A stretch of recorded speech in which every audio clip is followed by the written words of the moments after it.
Here, this We're live. Hangout on Air is live. Excellent.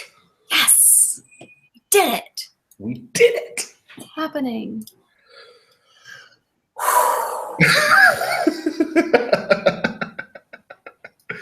One week we'll start on time, and there'll be no Sometimes. tech issues, and it'll be great. It'll be so good. It's okay. It's okay, because this is Drinks with Amy, Yes. and I'm Amy. And I'm and Derek. who are you? I'm Derek, and I'm having drinks with Amy. What are you drinking? I'm drinking scotch. I'm drinking Talisker. It's 10 years old, and I don't know. I was in a scotchy mood tonight. I don't know why. Well, your name is officially Ron Burgundy for the evening. Scotch. I love scotch. Is there anything with it? Is it just straight up? It's just scotch and ice. Because I'm an adult. Because that's how you roll. Well, I am drinking a now quite condensated rum and pineapple juice. Excellent. And in the very festive owl glass. This is from my mother-in-law. Nice. She got wind that Carly liked owls. Okay. Carly being my wife. Yeah. So one year for her birthday, Carly got an entire box full of owl things. Okay. And there were 4 little owl glasses. Nice. And it seemed like the right size. Yes. Yes. And then I put a little straw in it because that's cute. Exactly. No, but actually, it's funny because I used to drink rum and Coke. Mm-hmm. That was my go-to. And then, I entered my late 20s. Really, any age after 25, I got horrible, terrible hangovers. Like 2 drinks and I'd have a hangover. Yeah. And I was like, this is unacceptable. Yes. And then I read this article about how pineapple includes an enzyme called bromelain, which is an anti-inflammatory and a cough suppressant. And so I was like, oh, well, maybe if I'm drinking an anti-inflammatory with my alcohol, it'll be okay. Yeah. I mean, it's practically like a health drink. Right. So I switched to rum and pineapple juice, and now I don't get hangovers. Excellent. I mean, not after 2 drinks. After 5, of course, that's terrible. But, sure. I mean, at some point. But 2 drinks is my limit, and I can have 2 rum and pineapples and be great. So there you go. It's fun. Excellent. And I'm drinking Trader Joe's Rum of the Gods. I did not know. Which is a hilarious name. I did not know that Trader Joe's had a rum. They do, and it's actually pretty good. Okay. It's a spiced rum. It's nice and smooth. I highly recommend it. All right. Good to know. Wow. I'm learning so much tonight. I love this. I know, right?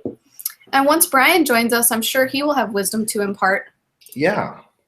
So we're going to be joined tonight by my friend, and you're actually meeting Brian for the first time, right? Yeah. This is your introduction to Brian Merritt. Brian is... He's been this mystical, magical creature so far. He's been a little bit of an enigma because I've met his wife Carol at Unco West. Mm-hmm. But Brian has not been to Unco West when I've been there. So yeah. Here's the thing about Brian. He only becomes more enigmatic once you meet him. Meeting him is not going to make him any less of an enigma to you. He is going to become he's a character. I really like him. Hey, don't raise expectations too high. I'm sorry, he's dull. This is what I meant to say. He's incredibly dull. As I learned from the West Wing, if expectations are high, sometimes you just have to meet them. If they can't be lowered, you just have to meet them. That's from C.J. Craig. Well, and she is the font of all wisdom, so. And Jed Bartlett never disappoints. Truth. I really wish he was on the ballot. I know we're talking about politics next time, but I really wish I had Jed Bartlett to vote for. So next time, do we have a guest for next time? We don't, but okay. We will, right? We will, or we won't. I mean, I'm political. Yeah, exactly. We're political enough. I know a lot about church politics. What's that? I know a lot about church politics. Yeah, don't. Let's not have that conversation. That's okay. let's keep this fun, all right? Sorry. Okay. Brian just gave me a thumbs up on Messenger, so I think he'll be in soon here.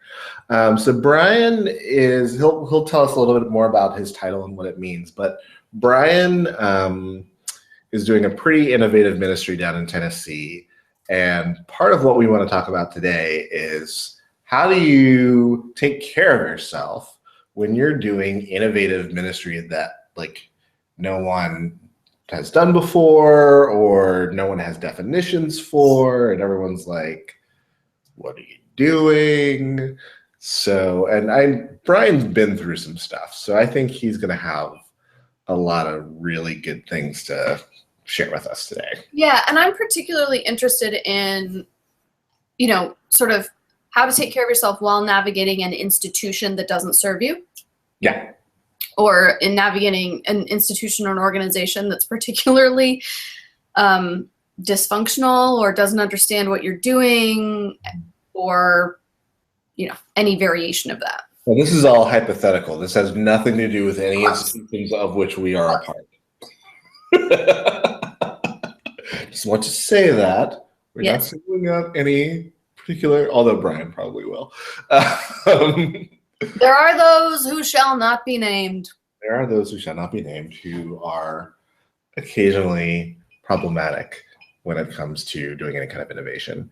And I think this will be fun for us because we hang out with a crowd of people who innovate. Mm-hmm. And we ourselves are people who are doing, even what's interesting is even something like spiritual direction, that has a history, that has people have been doing spiritual direction for a long time. When you tell people that you're a spiritual director or you're getting into spiritual direction, they're like, that's awesome. What's that? And they don't necessarily have a framework for it. They don't necessarily have any definitions for it. And so oftentimes, I think it's just the frustration of having to constantly describe to people what it is you're doing. That, even that is just kind of exhausting. Yeah. I work with bright, talented people who are tired of second guessing themselves. Which is great. I've just given up altogether on saying that I'm a spiritual director because no one knows what that means. And so when people say, what do you do? I launch into my 2-sentence description that starts with, I work with bright, talented people who are tired of second guessing themselves. I teach them. That's nice. That's good. Yeah. It took me 2 years. It just kind of rolls off your tongue now. I'm very impressed. Well, I had to write the thing first. And this is after 2 years, this is my 7th or 8th iteration. Okay. So, I show bright, talented people who are tired of second-guessing themselves how to embody radical self-acceptance and spiritual connection to make life easier and more fulfilling. Wow. Yeah. Wow.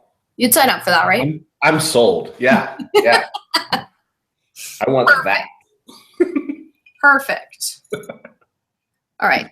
Brian, it feels appropriate that Brian wouldn't be here yet. It's again, this is so another thing that to send the invite again. Yeah. So he knows that we're ready and we're waiting for him. So yes, one, it's totally like Brian. But so also, I don't know if you got this Facebook message, but he sent me a Facebook message tonight telling me, oh, by the way, I'm at a concert. Oh yeah, he posted on Facebook that he's backstage at a. I don't even know who the group is, who the band is, and he sent me a Facebook message and was like, "Hey, can I do this?" Panic. There we go. And he's like, "Can I do this interview from the pit?" And I'm like, "No, probably not. It's probably not going to work." So I'm trying to describe to him how to connect. Yeah. So Because it's not like you get an email. It's like you sign into Google Chat and then all of a sudden there's a phone call happening. and we love Google because Absolutely. this is free. Because it's the right price. It's totally in our budget. If And someone wants to, buy some advertising here and sponsor us to like upgrade our, but we'd like to write a. it is really nice that it seamlessly integrates with YouTube and all of that. So, Yeah. So that we appreciate. Don't appreciate the amount of hoops that we've had to jump through just tonight. well, it's like sometimes icons are not a replacement for words. It's true. I mean, like I'm pretty tech savvy, and Yeah, sometimes you like design websites. I do. I like I build would websites. say that's pretty tech savvy. Actually, yeah. I build websites. I produce like little YouTube videos. I do a bunch of stuff. I know Photoshop. Like, I feel like if you know Photoshop, you can do anything. That's really true. Really true. But, in Photoshop, if you hover over something, it tells you what the icon means. Yeah.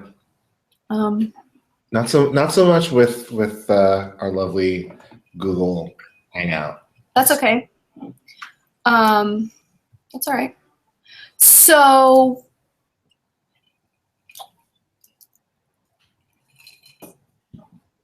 Yes. well, I guess I can kind of talk about my institutional stuff. Yeah. While we're waiting, I think that'd be good because you're just for my own background. Yeah, I mean, this is not like foreign territory here. You're doing Sanctuary for the Arts, which is like very outside the box, and I know that there have been people who just don't get what it is you're doing. Yeah, and actually, so I grew up in the Christian Church Disciples of Christ, and was under care with them when I went to seminary and all of that stuff. And I eventually decided not to be ordained, which was its own institutional navigation and challenge. And I ultimately had to choose between the calling I felt from God and the ordination that was being bestowed upon me and all of the requirements that went with that. And they just didn't match. Right. So I stayed true to my relationship with God, and it has been a really weird trip, but it has been also awesome. And one of the things that has come out of that is Sanctuary for the Arts, which I co-founded with Jeff Chaffetz. And basically, Jeff and I met 8 years ago through an organization called Interplay, which is a improvisational performing arts organization out of Oakland. And so we danced together and things like that.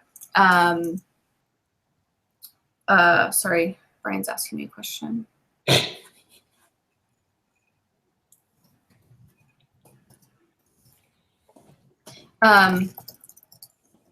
So back when I was in seminary, Jeff was like, I have this idea for a dancing church and I just want to dance and worship. And we led a couple workshops together and things like that. And that was great. And I was like, you can totally do that. You can totally start a dancing church. Absolutely. And then he went on to do like 10 more years of interim work. Right.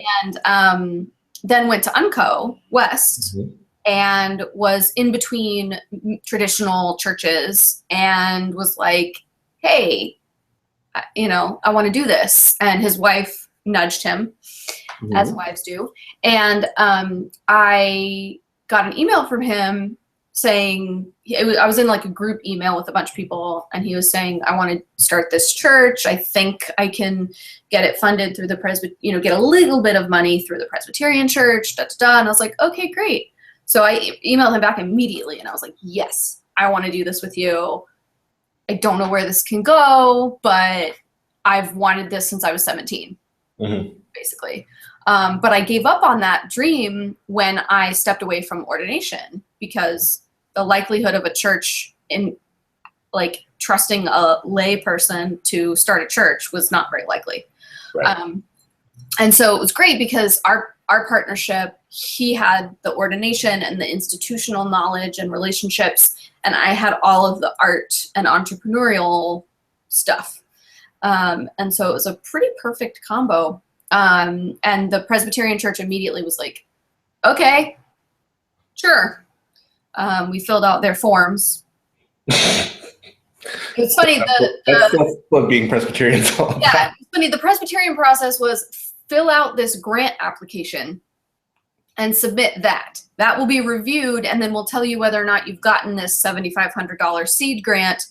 And if you get the grant, you're considered a new worshiping community under the Presbyterian Church. I was like, okay, great. So they accepted us, and that was awesome. Meanwhile, I go to the Christian Church Disciples of Christ, and I'm like, hey, I'm starting a new church. Let's talk. Like, what's the process? And they're like, oh, come to this meeting. We have a new church development committee for the Northern California, Nevada region. Just like go and tell them what you're doing. I was like, sweet. So I show up and I have like this 6-page proposal. Mm-hmm. Like, this is who we are. This is what we're doing. This is what we're about. These are all of our intentions and all of our theology and blah, blah, blah. And they're like, yeah, so this is great. And can you like get some people together and like actually have a congregation before we like sign off on this? And I was like, wait, you want me to actually start a congregation, and then once I have a congregation, you'll take me under care, right, and we can start the process of becoming disciples. I was like, right. What am I supposed to do? Like, I'm just on my own? Really? And they're like, this sounds great. Like, this is such a good idea. And I'm like, okay, well, if it's such a great idea, why don't you support it? Why aren't you like actually giving me anything tangible other than we wish you well? And, at the end of the day, we've gotten a lot of really great verbal support and a lot of well wishes and things like that. And where the rubber meets the road in terms of people showing up on a regular basis and providing financial support and things like that, everything falls flat. Right. And, Jeff and I recognize that we're not fundraisers. It's not like we took a class in how to make a new church, how to create a spiritual community, particularly a spiritual community that uses improvisation and movement and storytelling and music. Right. Not exactly a class for that. Right. So we're at the point where we've been worshiping together for 2 years and no one's showing up to worship anymore. Okay. And so we're kind of like, okay, clearly the energy for this is gone in this format. So what is the next sort of logical format, or what is the most appropriate format? So we're kind of back into this investigation because we didn't do a ton of like market research or anything like that before we started. We were just like, let's just get some people together and do the thing. And that's what we did. Right. And so now, we're really, it's been 2 years. We know what it takes to sustain this community. Mm-hmm. And we're gathering those resources. We have gone through really as much of the Presbyterian Church grant process as we can. Mm-hmm. The second level of grant funding that we received was a $17,500 round of funding. And we did some fundraising to get, to raise half of that. So to match half of that $17,500. Okay. And the next round of funding is a $50,000 round of funding, and I think we are supposed to match 100% of that. And in the meantime, we were supposed to have done like this course, gone through this workbook that the Presbytery, the National General Church provided, and we were supposed to have gone to one like workshop event and one like convention. And if we had done all of those things, that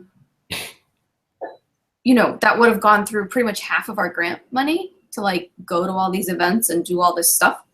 And we would have to go through the scrutiny of being awarded that $50,000 in the first place, and then all of the grant reporting at the end of the 2 years or whatever. And at the end of the day, in San Francisco, $50,000. Not going very far. That's not even a full-time staff salary. Right. So, because the presbytery minimum for pastors is, I think, 52 or something like that. 52 or 55. Yeah. So it wouldn't have even been enough to hire one full-time staff person. And in addition to that, December 15th of 2015, the presbytery told us they could no longer be our fiscal agent. So normally a new church development nests with an existing congregation and operates out of their bank account, their entity. And we just couldn't find someone to do that for us. Oh, hey! Finally! Yay! Oh my goodness. Him. That was like running a marathon. So So I was just saying that I was just telling about sort of the the PCUSA 1001 process that Sanctuary has been through. and it sounds like the cops are after Brian. Which I'm gonna hide behind this car here real quick. Sounds about right. Are you in an alley? The 1001 process? Yeah. And basically we got and now, that siren is in my house. Okay, right. I'm the only one who's not being chased by the police. All right. The irony, the black guy's not being chased by the police. All right. I just wanted you to know that I only saw one African American person at the Widespread Panic concert. So. Well, I'm not totally shocked by that. I was the black guy at an Avett Brothers concert a couple weeks ago. That's not surprising, though, right? Yeah. What's that? That's not surprising, though, right? No. It was expected. I mentally prepared myself for that. Yeah. So Brian and Amy, I'm gonna come back to a couple things that you said, but I want to get Brian in here because your guest. So let me if I could just finish my thought. Yeah, go ahead. So, at the end of the day, we decided not to apply for this next $50,000 round of grant funding because sort of the energy output and what we would have been able to afford in exchange for that just didn't feel like it was really the right thing to do right now. Yeah. So we're kind of on hold in the grant process. We put ourselves sort of on hold in the grant process to give ourselves some more time to just, figure things out. And Jeff and I have really learned a lot about what we need personally to sustain this work. And so we're working to build those support systems for ourselves personally before we jump back into sort of the depths of the muck and the mire of the institution. Yeah, and that's really good. And I think I wanna come back to that part. But first, I want to ask Brian. So, Brian, can you describe a little bit what Mercy Junction is, and then kind of where the idea came from? Well, this big, huge thing. Mercy Junction actually started a little bit at UNCO when we're talking about doing new ministries. I had already gone through the discernment process with 1001 6 years ago or 7 years ago. And of course, there was really no place for me to go. And the people in 1001 basically told me that there wasn't going to be any existing position that I would ever fit into, which has basically been my my story all the way through the Presbyterian Church. I was asked if I was interested in starting a ministry in Chattanooga, Tennessee, And we were talking about a lot about food justice at the time. And Chattanooga's sort of the poster child for food deserts in the United States. A lot of poverty, a lot of intersectional issues. But the longer that I was here, we started with that. But as our discernment moved, I was working, and I still work. I'm actually taking over as the pastor of a church that's in Section 8 housing. And they became our mother church. And they kind of helped us really discern what we wanted to do. And we had the opportunity to take over a 100-year-old building that was an old Methodist church that used to be this gigantic church. It used to be one of the big churches in town, but was about to close its doors. And so now we opened Mercy Junction Justice and Peace Center about a year and a half ago. And we do worship there. We have interfaith worship. We have our own Christian worship. We're getting ready to do hospitality hours every day of the week where we just open up the sanctuary to whoever wants to use it with yoga and food and blankets and whatever. But also we manage the building. And so it's about at 100% capacity. We have an adult daycare center that we've helped start, a peace collective. We have some social workers that work on violence and domestic violence. We have Chattanooga Organized for Action. We have a bunch of artists. We have some community, and the community we're in is Latino and African American. And so there's some community theater and music programs. They just did V-Day, Eve Ensler's play, and also the anniversary for the miseducation of Lauryn Hill. So it's a fun building. It's a falling apart in some ways, but we have an architect that's helping us work on, because it's on the historic register, working on getting it back to snuff. We have a community college that meets there doing GED and English as a second language. So it's a lot of work like that. I do a lot of counseling, a lot of and what we also do is a lot of street activism. So, and all the street activism we do has worship component to it. So like when they didn't pass health care here, we every Friday of Lent last year, we met at the Morgan Stanley offices, which was our state legislature's office, and we held a mock funeral. And then every week we held a prayer vigil for healthcare in Tennessee. So we do a lot of work like that. Right now we're working with Harriet Tubman House, and we're going to be doing some stuff on for-profit prisons, because Tennessee is actually the location where the for-profit prison corporation started. So we're going to be doing a lot of work on that, because that intersects with immigration reform and different stuff like that. And we're starting to talk about doing some sanctuary movement work as well. A lot of different things. And I preach every week too. Twice. So I know for a fact, just talking with you and talking with Carol, like I just know that there were a lot of people when you started Sanctuary for the Arts that just, or I'm sorry, well, Mercy Junction, you do Sanctuary for the Arts, you do Mercy Junction. When you started Mercy Junction, there were just a lot of people who didn't get it, and there's still a lot of people that don't. And particularly, there seems to be a lot of people who don't get that you are, and unfortunately, the people who are in control of resources, who don't get that you are a worshiping community.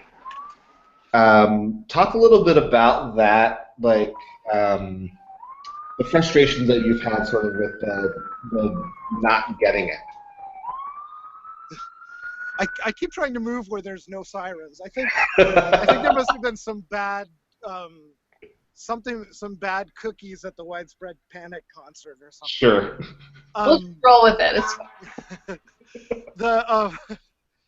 So what we're finding is that with the corporatization of the institutionalized church, that I've literally had people say that sustainability means dollars and cents. Mm-hmm.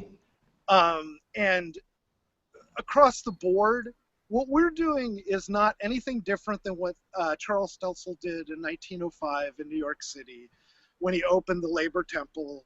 And, you know, his big gimmick was that they had free silent movies for the working person. And they had a Trafalgar Square where anarchists and communists and socialists would all stand up, and he believed that in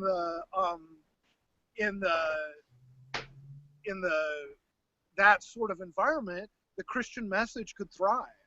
And that's a Presbyterian. That was a Presbyterian. All of those labor temples that were part of the labor movement across the United States were started by a Presbyterian lay minister. Jane Addams was a Presbyterian. You know, the person who desegregated the school systems. We've lost a lot of the radical history of what it means to worship as a Presbyterian group.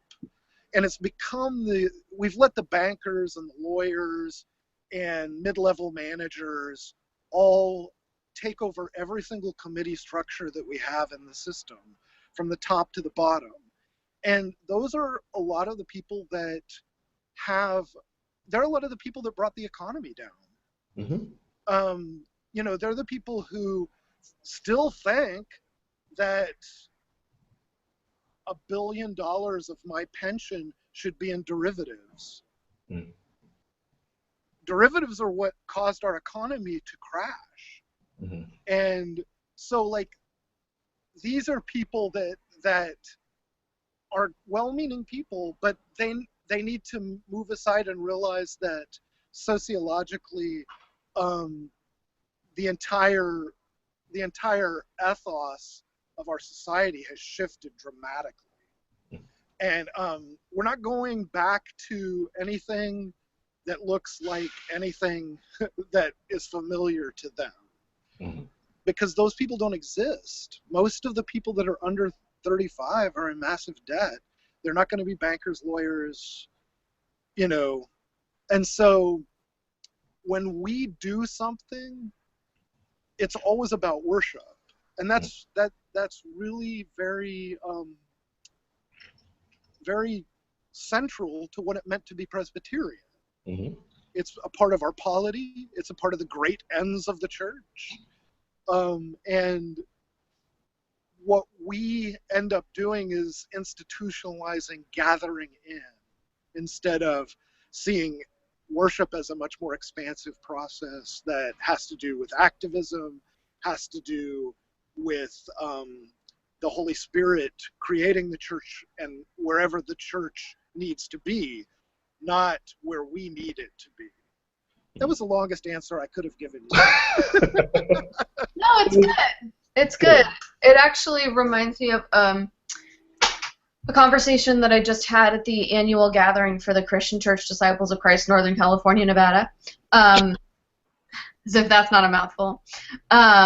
Where I was talking with the director of Faith and Giving for the general church, and I was talking about how, you know, Christ was a model for unconditional love and unconditional relationship, and that's what the church or churches have to offer to my generation, because there aren't many places where we can get unconditional acceptance, unconditional love. You know, your job's not going to give it to you. Like the bar down the street's not going to give it to you.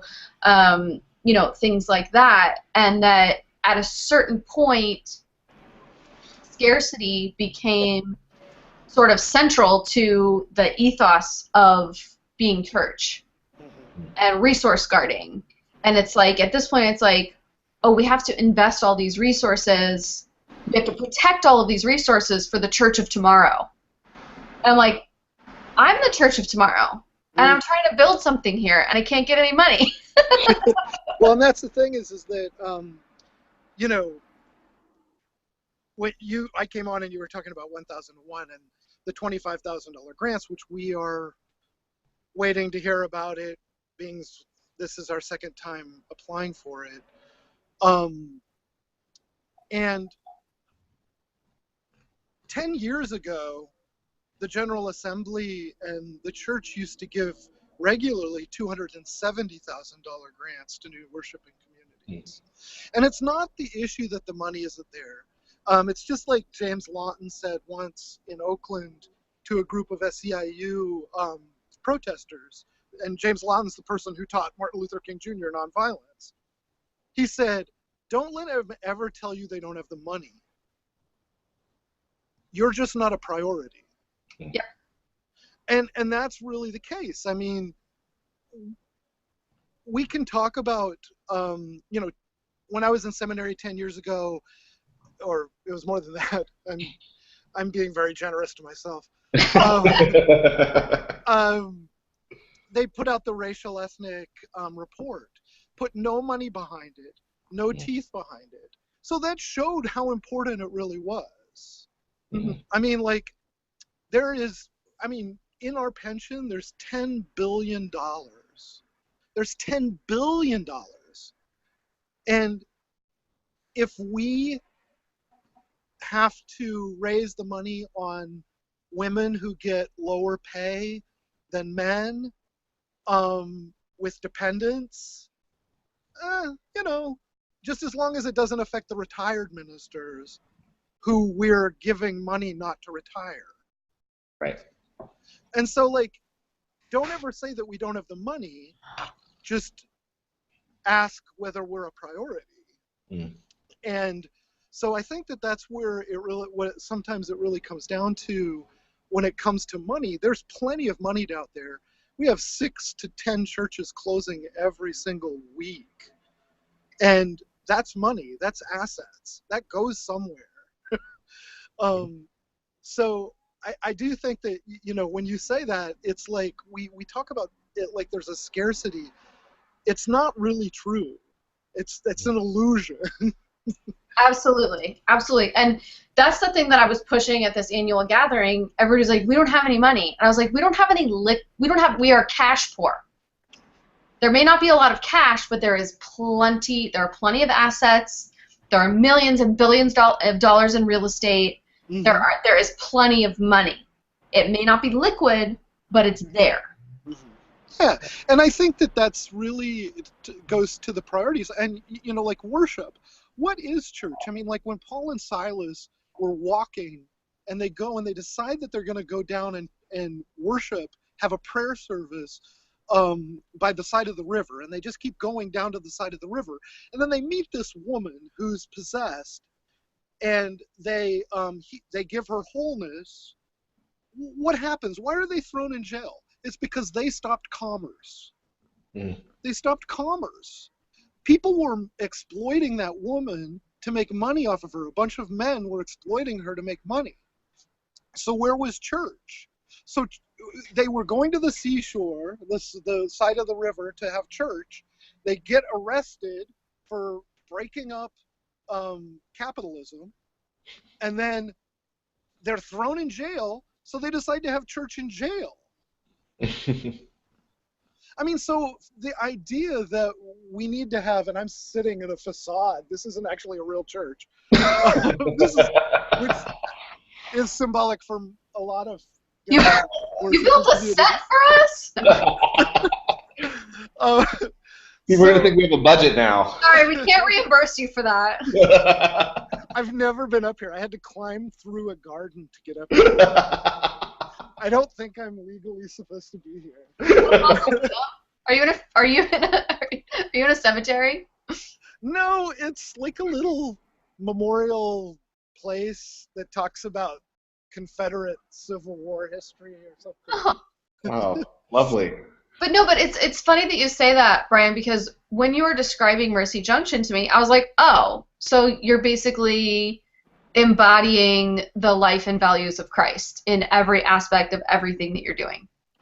Well, and what surprises me and continues to shock me is when I ask once a certain committee, so if we do a Black Lives Matter after I come back from Ferguson, a prayer service, we have over 100 people show up. It's on the bridge where there was a lynching here. We have prayer, we have scripture reading, and we sing hymns. You're telling me that's not worship? And they said, yeah, according to the committee's definition of what worship was. And that, I was just like, wow. And I said, it kind of was like, you've got to know that most everybody is not going to agree with you on this. It's not just me being radical. It's pretty much everybody else, too. Yeah. Well, I mean, if there's one thing I know about church, I wouldn't really call it development necessarily, but about the life cycle of a church, it's that the innovators are the first to leave. Mm-hmm. Because they get tired of being told no. I mean, I think of my own parents who, my whole life, the same people were in power and the same people had influence. For 30 years, my parents were dedicated members of their church. My dad ran the soundboard and set up all the microphones every Sunday. Like, my mom and both my parents taught Sunday school. They ran the youth group. My dad was the facilities manager for a minute. You know, all of this stuff volunteering a ton of their time. And at the end of the day, they had at the end of 30 years, they had no more. No, I don't live here. No, I don't live here. This is a facade. There's nothing behind this. Yeah. Yeah. Wait a minute. Sorry. What just happened there? No, this is so appropriate though. We're talking about church and all of a sudden you're like, this is a facade. Yeah, he thought I lived here. Sorry, the performance artist in me is like, of course it's a facade. Well, I wanted to say, too, part of the thing that's most heartbreaking to me is that a lot of the people that are in those systems don't agree with them either. Yeah. And it's not the people that are saying this to me feel bad, and they're apologetic, and, they're like, well, this is how we make sausage. Yeah. And it makes me really sad that that's I mean, we literally have protest in the description of what we are. Protestant protest. Mm-hmm. Yeah. And so Zwingli did protests as acts of worship. Mm-hmm. These people did. I mean, it's just really. I mean, I know we're far away from that, but right. A lot of those people would not be very. It wouldn't be very comfortable for them where we are right now. Yeah, I agree with that. Yeah. So let's if I can, because I want to ask both of you this question. This is kind of what I wanted to come back to for both of you. So both of you have been in these places where you've been trying to work the system to start new ministries and start things that are out of the box and out of the norm for, especially for our denomination. There's a box. There's a box, so the technical side, the technical part aside, how do you keep your sanity in the midst of fighting against these institutions? How do you take care of yourself? Is it me first or her? Sure. Go for it. You go first because you're a guest. I'm eating Mentos and Coca-Cola, so. You're the exact person we want to talk to about self-care then. Wait, don't mix them. You'll explode! You'll explode! I had a big huge pretzel, but I ate it. So it's particularly difficult, especially in the work that we do. I mean, because you're like a small business person that started a new business. I always like talking to small business people about it because they go through such similar things. The great thing about what we do is they're for-profit, we're nonprofit, and if we're really successful, we don't make a profit. We lose money. Right. It's it's a good thing. But I think that really you have to have a nice support network. I was just out to this concert, and I've never really listened to Widespread Panic or anything like that. I didn't even know they were a band until last week. But my friend, who's a social worker, made a special trip down here, decided to take me out. I really think that I have to have a connecting group that isn't part of this. And I'm in a town that's only about 120,000 people. So, like, I go to this concert, and there are people, like, giving me hugs. Oh, Brian, what are you doing here? So there's not a lot of anonymity in the job that I do. Plus, I'm in the news all the time. So people know about Mercy Junction. They know about me. So I really think that I have to have outside support. I have to physically leave the area. I go to North Georgia a lot, do a lot of photography, art. I've just gotten into printmaking. I was doing poetry for a long time. When I get crazy, it's when I don't take days off. I don't turn my phone off. I don't turn the messaging off. Because the work that I do isn't really a 9 to 5, isn't really most of the day, every day that I'm there is a 1 to 9 day, and sometimes not even later, because we have a center. And so, like, after I get off the phone here, I have to go walk home, get in the car, drive back to the center because somebody left a door unlocked. And that's a lot of what I do. I really felt strongly at the beginning, and I think I still feel strongly about this, that I think that people doing this new type of ministry, it should be done in twos. I really think that I've always tried to work in twos with a strong support person, so that I'm in AA, and that's a strong support as well. But the reason that I think that when you have a support group is one of my favorite cliches in AA is that we're just not all crazy on the same day. And so, like, I like that idea of, like, well, for me, salvation has to do with having more than just me. And somebody else has enough faith to make it while I'm falling apart. And so that's kind of where I am with it. I have to do something now. The one more thing. I have to have a morning routine. I have to pray in the morning, I have to do a devotional, and I have to have a silent time. If I don't do that, my day just goes to pot. How about you, Amy? How have you, with the struggles of the Sanctuary for the Arts, how have you kept yourself?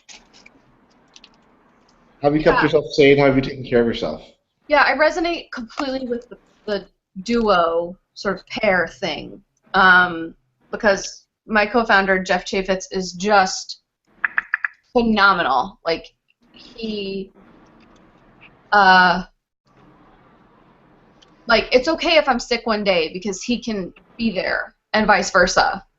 Or it's just nice to like, there are, like, if we haven't seen each other in a week, the first hour we'll just spend catching up and checking in and, like, having a little pastoral care moment with each other. You know, and basically the number one thing that we listen to is our own experience, our own feelings, and noticing when we're tired and then taking care of that. Like, just, you know, not getting to the point where things are so extreme that there's a big recovery process, and being able to stay checked in with each other about that is really important. And actually, what we're kind of calling a fallow time right now is all about gathering the self-care resources we need to launch into this next phase of our development. And that's largely financial. We don't know what kind of income we personally are going to receive from Sanctuary for the Arts or when.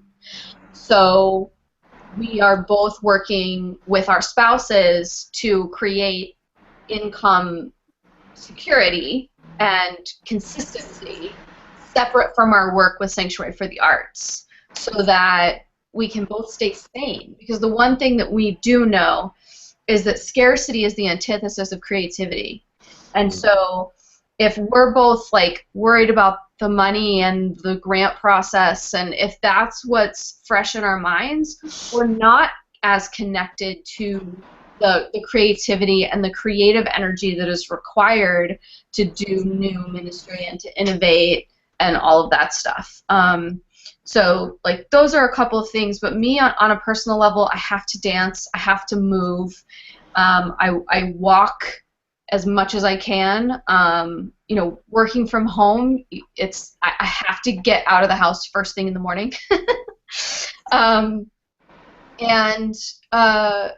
Again, just coming back to the financial piece, that's really the biggest thing for me right now, is to take care of myself. I have to have a consistent income. And I'm building that through my spiritual direction practice. I need my income to be separate from Sanctuary for the Arts for a while, just because there's so much more freedom in the creation process when it's not about the money. You know, it's easier to listen to Spirit and how Spirit is moving in the community if we're not worried about the money. So being a volunteer and knowing that all of my hours are volunteer hours has also helped me to maintain really strong boundaries around that. So it's like, okay, I'm available at these times on these days, and that's it. And I don't feel bad about it. Like, you know, so just really believing what I know to be true about what I need. As a pastoral person, as a caring person, it can be really easy to be in denial about one's own needs, and that's a very slippery, dangerous road to sort of start to go down. So, yeah, I think that kind of scratches the surface. I mean, what's interesting in listening to both of you is that there's this very entrepreneurial spirit that is required to kind of step out into the ministries that you're doing. And I mean, the thing that I feel like would be the most toxic for me would be the loneliness. And so, Brian, I kind of hear you saying that with you know, the idea of having, you know, doing things in twos and things like that. But I just kind of feel like a lot of people who I know who are doing out of the box kinds of things, it feels like I kind of interact with them, and it seems like they have the weight of the world on their shoulders because they're doing this one thing that no one else is doing and no one else understands, and there's just this really burdensome loneliness to being entrepreneurial in that way. And I don't know, how do you combat that? other than, I mean, again, I think this idea of having a good partner to work with is huge, but just sort of the loneliness of being entrepreneurial and being visionary. Well, I mean, I'm not going to pretend and act like it's not a super lonely job. Mm. And there's a certain amount, like, when I'm sitting down with my second schizophrenic, and spent, 2 hours, you know, that takes an emotional amount of energy. Mhm. And I have to realize that I'm not I'm not alone in that. And I've overseen some of these things as well. And the loneliness is just very palpable. Mm. Um, because people, you know, when you're doing this work, everybody sort of, and your title's evangelist, everybody sort of sees you as everybody's pastor. Mm. And so that's what becomes really hard. It's not easy to be a friend to anybody when that seems to be um, your job title is everybody's pastor. Everybody that doesn't have, a place to go can come and talk to you. Mm. And so I do. I mean, I'm not gonna lie. I think that loneliness is really hard, but I also know that it's hard for my family. Mm. Um, it's hard for my daughter. It's hard for my wife. Um, and uh, you know, we do a profession that is one of the loneliest professions that there is. Um, we, there's only two things that they tell you not to say at family dinners, and that's religion and politics. And I'm involved. Well, I don't really consider it politics, but I'm in the middle of a lot of issues that are justice oriented, and then religion. So so yeah, I mean, there are times I just don't want to talk about social justice, and it puts you in that sort of position where, you know, you're either not enough of an expert, or you're too much of one, or um, you're too close to God, or you're not close enough, or and so it can be a very, very lonely profession. And I'm not going to pretend. I'm just not going to leave Yeah. that tension and say, well, this is what I do. Mm-hmm. Because I think that sometimes when I think that I've moved in a good direction that way, I find that the rules shift. Mm. And it's like, okay, well, I thought we were friends, but now this relationship's shifted, and it's not quite that. It doesn't mean it's bad. It just means that it can't be friends because now I know too much, or, yeah. Yeah, and I mean, I have a beautiful, wonderful wife who, like, unconditionally supports the work that I'm doing and knows that it helps people, and that it's an expression of my faith and my calling and my vocation. But she grew up Jewish, and so she doesn't really get it from from the perspective of someone who's experienced congregational life or church or anything like that. I mean, she's a big fan of Christmas now, but that's that's because I made it awesome. Like, in July, she's like, "Can we put up the Christmas tree?"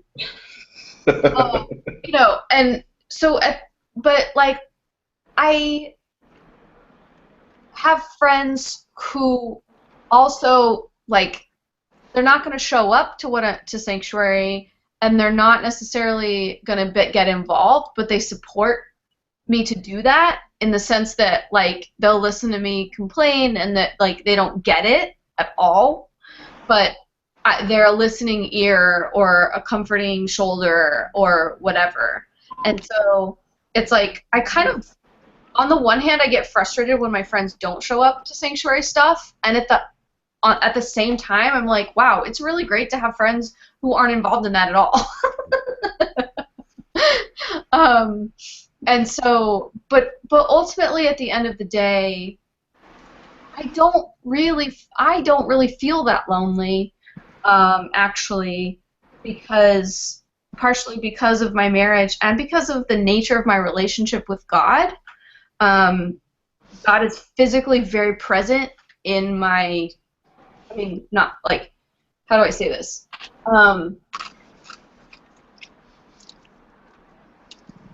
The presence of the Holy Spirit in my life is a very big energy that I feel very strongly a lot of the time. And so even when I'm by myself in a room, I'm not alone, and I feel that very, very strongly and very clearly. And I've worked very hard to cultivate such a heightened sense of the divine at all times. So, you know, as frustrating as it can be to be a prophetic voice in the church, ultimately that voice is of God, and it's like coming straight from this Holy Spirit sort of divine energy. And that may sound kind of intense and woo-woo, but it's my experience. So, you know, it is what it is. But really, it is my faith and the experience of God that really keeps me going and keeps me sane. Even when there's no one else around and I haven't, you know, interacted physically with people for 24 hours or whatever. Yeah. Well, and I think what you said was really interesting, because, like, there have been plenty of times, you know, it's always like, I always love this saying that says, you need to accept help in the form that it comes and not in the way that you want it. Mm-hmm. And because then I'd never get any help, and that's the way I'd want it. But, you know, there was one point where I said, well, my closest friends right now are a meth addict, two-spirit, a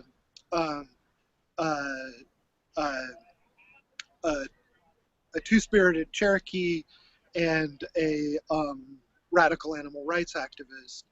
And so, I mean, I think that, you know, we find the help that's there, not the place that we want it to be. Right. And actually, I'd have to say, on the opposite side, I find more often that I just kind of wish that I could be away from a lot of people, because of the nature of what I do. That I don't have a problem being around a lot of people. It's there's constant interaction with people, and so I find that sometimes it's more like what you said about that spirit thing, where I just need to be alone a little bit. Mm-hmm. So yeah, absolutely. Yeah, and it's like, you know, we all have limitations. We're all finite, and you know, we all reach our limits. And at a certain point, you just have to honor that and give yourself whatever you need when you reach that limit. And actually, ideally, we begin to notice that we're approaching the limit before we go over it. You know, but yeah, it's like ultimately, I don't have a lot of expectations. I mean, I was hopeful that some church organization would financially support the work that I'm doing, and it's disappointing that hasn't happened to a degree that matches the financial need.